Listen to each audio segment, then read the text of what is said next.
नमस्कार दोस्तों, भले ही दुनिया आज डोनाल्ड ट्रंप को तानाशाह बोलता है, बहुत सारे लोग आज उसे बरबोला बोलता है, कोई बोलता है कि वो अपने मन का सुनता है। लेकिन बड़ी बात तो यह है दोस्तों, आप लोग को जान के हैरान होगा, डोनाल्ड ट्रंप एक सच्चा देशभक्त है। जाते जाते वो कारनामा कर दिखाया है जिसका उम्मीद चीन को कभी नहीं था। दोस्तों, चीन को लग रहा था कि अब तो हम सेफ है, अब तो सेफ्टी हो गया, डोनाल्ड ट्रंप जाने वाला है, वहाँ पे उसके खिलाफ महाभियोग आएगा, उससे सत्ता से हटा देगा। लेकिन डोनाल्ड ट्रंप ने जो किया है ना, कह सकते हैं कि माइक पोम्पियो ने जो किया है, चीन अब चारों खानचित हो गया। कह सकते हैं कि डोनाल्ड ट्रंप 4 साल में अब तक का सबसे बड़ा प्रहार किया है। दोस्तों, भारत को एक बहुत बड़ा मौका देके गया है और कह सकते हैं कि भारत सरकार कुछ सीखे। भारत सरकार जो चीन का तुष्टिकरण का राजनीति करता है, चीन को खुश करने का जो पॉलिसी अपनाया 70 साल से, वो भी तोड़े। भारत सरकार सीख सकता है कि किस प्रकार डोनाल्ड ट्रंप जाते जाते आर्या पार कर गया है, वो कारनामा कर गया है जो इतिहास के पन्ने में लिखा जाएगा। और हम लोग दोस्तों सोच भी नहीं सकते हैं, चाइना तो कभी सपने में नहीं सोचा होगा। चीन को लग रहा था कि डोनाल्ड ट्रंप हांगकांग पे नियम पारित कर दिया, कानून बना के चला गया, कोई नहीं। चीन को लग रहा था कि डोनाल्ड ट्रंप बगैर मुसलमान पे कानून बना के चला गया, कोई दिक्कत नहीं।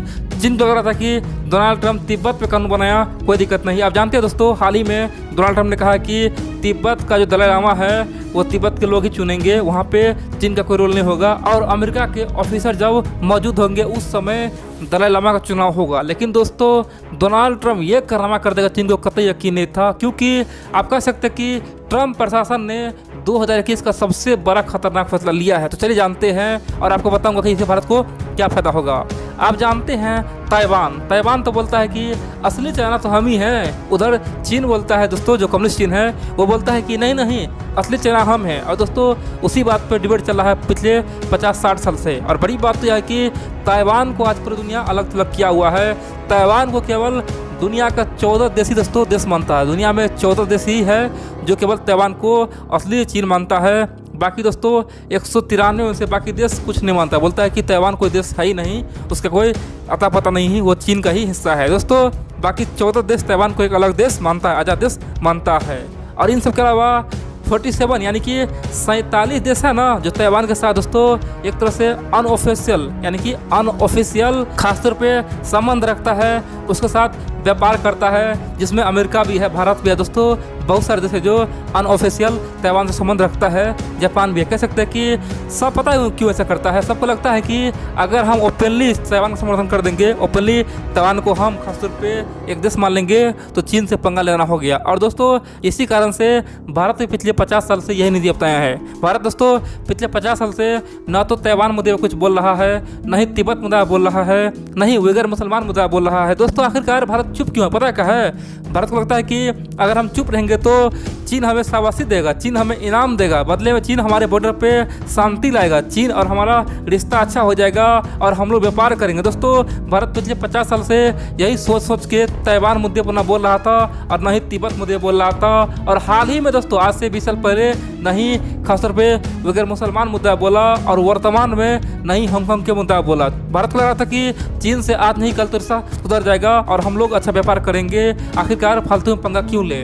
लेकिन आप जानते हैं चीन कुत्ते का दुम है, वो दोस्तों अपना हरकत से बाज कभी ना आएगा। और चीन ने इस बार साबित कर दिया है गलवान घाटी में अचानक यहाँ पे अपना फौजी भेज के, और गलवान घाटी में जब हिंसक झड़प हुआ उस समय पूरी तरह से साबित हो गया कि चाइना भारत का नंबर 1 दुश्मन था और हमेशा रहेगा। इसीलिए भारत सरकार को सोचना चाहिए कि उसे क्या करना है, चीन को खुश रखना है या फिर चीन के दुश्मनों को हाथ मिलाना है। चीन का जितना दुश्मन है उसे दोस्ती करना है और चीन का जो भी मुद्दा है उस मुद्दे पे हम लोग को कूदना है, उस मुद्दे को हम लोग को उखाड़ना है। दोस्तों, भारत सरकार यहाँ से डिसाइड कर सकता है, क्योंकि अमेरिका ने वही बड़ा कार्ड खेला है, अब तक का सबसे खतरनाक चल चला है। दरअसल आप जानते हैं 1979 में अमेरिका ने अपने आप पे प्रतिबंध लगा लिया था। बोला था कि हम अपने आप पे प्रतिबंध लगाते हैं कि ताइवान से ना तो कोई संबंध रखेंगे, ना ही कोई बात करेंगे, ना ही उससे आन जान बढ़ाएंगे। बाय द वे, हमारा कोई ऑफिसर या फिर हमारा कोई नेता उससे मिलता है तो उस पर हम खासतौर पर एक्शन लेंगे, उस पर हम प्रतिबंध भी लगा देंगे, कोई ऐसा नहीं करेगा। दोस्तों, 1979 में अमेरिका चीन को खुश करने के लिए यानी कि कम्युनिस्ट चीन को खुश करने के लिए ऐसा बड़ा फैसला लिया था और यही फैसला अब तक चल रहा था। अब डोनाल्ड ट्रंप जाते जाते इस फैसला को हटा के गया है। दरअसल माइक पोम्पियो ने बहुत बड़ा अनाउंस किया है, उसने कहा कि जो घोषणा 1979 में हुआ था चीन को खुश करने के लिए, ऐसा बिल्कुल नहीं होगा। हम जाते जाते इसे तोड़ के जा रहे हैं, इस कानून को हटा रहे हैं, इस प्रतिबंध को हम जीरो करके जा रहे हैं। अब बिंदास कोई भी अमेरिकी प्रशासन वहाँ जा सकता है, अमेरिकी ऑफिसर जा सकता है, ऑफिसर के अलावा अमेरिका कोई राज्य जा सकता है, चाहे कोई विदेश मंत्री हो या फिर कोई मंत्री हो, जा सकता है, बिंदास घूम सकता है और बिंदास रह सकता है। चीन का औकात नहीं किसी को रोक सके। ये कब तक चलेगा? हम लोग दुष्ट चीन को कब तक हम लोग झेलेंगे? आखिरकार चीन को सबक सिखाने का टाइम आ चुका है और इसीलिए हम ये नियम तोड़ के जा रहे हैं। अब आप पूछेंगे तो क्या अमेरिका यहाँ पे ताइवान को मान्यता दे दिया? क्या अमेरिका ताइवान को आज़ाद देश मानता है? देखिए, माइक पोम्पियो ने कहा कि हम ताइवान को अभी भी आज़ाद देश नहीं मानते हैं, लेकिन ताइवान से तमाम रिश्ता रखेंगे, आपको जो करना है करे। दोस्तों, सिंपल सी बात है, माइक पोम्पियो ने एक बहुत बड़ा चाल चला है। पूरे दुनिया के सामने में एक ऑफर दे दिया है कि क्यों ना हम लोग मिल के ताइवान से रिश्ता बना ले और बोले कि हम उन चाइना पॉलिसी का पालन करते हैं, हम चीन को ही देश मानते हैं, लेकिन ताइवान से तो अनऑफिशियली हम लोग खासतौर पर दोस्ती किए हुए हैं और एक समय ऐसा आएगा जो तमाम देश मिलकर ताइवान को मान्यता दे देंगे। दोस्तों, माइक पोम्पियो बहुत बड़ा गेम चल रहा था। बाय द वे, इस बार अगर ट्रम्प जीतता तो अब देखते क्या क्या करता। दोस्तों, माइक पोम्पियो का प्लान और ट्रम्प का प्लान यह था कि फिलहाल हम लोग केवल ताइवान से संबंध बना ले, अच्छा बना ले, व्यापार करे, सब कुछ करे, ताइवान के लोग यहाँ पे आए, ताइवान के राष्ट्रपति अमेरिका जाए, यानी कि एक तरह से अनऑफिशियली। लेकिन जिस दिन चीन के खिलाफ युद्ध का ऐलान हो जाए, तमाम दुनिया एक हो जाए, उसी दिन तमाम दुनिया मिलके ताइवान को असली चाइना मान लेगा और उसी दिन जो अभी कम्युनिस्ट चीन है उसे सब नकली चीन मान लेगा। दोस्तों, इस पे माइक पोम्पियो काम कर रहा था, लेकिन डोनाल्ड ट्रम्प तो हार गया है। फिर भी दोस्तों, ये पासा चल दिया है, बोल दिया है कि हम अनऑफिशियली ताइवान से हम पूरी तरह से संबंध बनाएंगे और जो भी प्रतिबंध लगा था सब कुछ हटा रहे हैं। आप पूछेंगे आखिरकार माइक पोम्पियो ऐसा क्यों किया? देखिए दोस्तों, आप जानते हैं माइक पोम्पियो को खास एज है नहीं। आप जानते हैं आने वाले समय में हो सकता है माइक पोम्पियो यानी कि रिपब्लिकन पार्टी से यानी कि 4 साल बाद या 8 साल बाद दोस्तों हो सकता है या तो अमेरिका का राष्ट्रपति बन जाए या फिर उपराष्ट्रपति बन जाए या फिर से विदेश मंत्री बन जाए। दोस्तों, आने वाले समय में कौन देखा है, लेकिन ये श्योर है कि माइक पोम्पियो एक मांझा हुआ खिलाड़ी है। जिस दिन डेमोक्रेटिक जीतता है तो उसका कोई ना कोई बड़ा पद होगा, यानी कि निर्णायक पद होगा। तो सिंपल सी बात है, माइक पोम्पियो जानता है कि अभी हम चुनाव हारे हैं ना, फिर से मेरा टाइम आएगा 4 साल बाद या 8 साल बाद, उस समय हम सब बदला चीन से चुकाएंगे, इसीलिए अभी से रास्ता बना के जा रहे हैं। आप पूछेंगे दोस्तों, माइक पोम्पियो आखिरकार क्यों बनेगा वहाँ का राष्ट्रपति और क्यों उपराष्ट्रपति बनेगा? ऐसा संभव है? जी हाँ दोस्तों, वर्तमान में जो जो बाइडेन बना है राष्ट्रपति, अभी से पहले पता है क्या था? उससे पहले दोस्तों उपराष्ट्रपति था। कह सकते हैं कि डोनाल्ड ट्रम्प से पहले उपराष्ट्रपति बना हुआ था, लेकिन दोस्तों जैसे ही ट्रम्प प्रशासन आया उसका पद खत्म हो गया।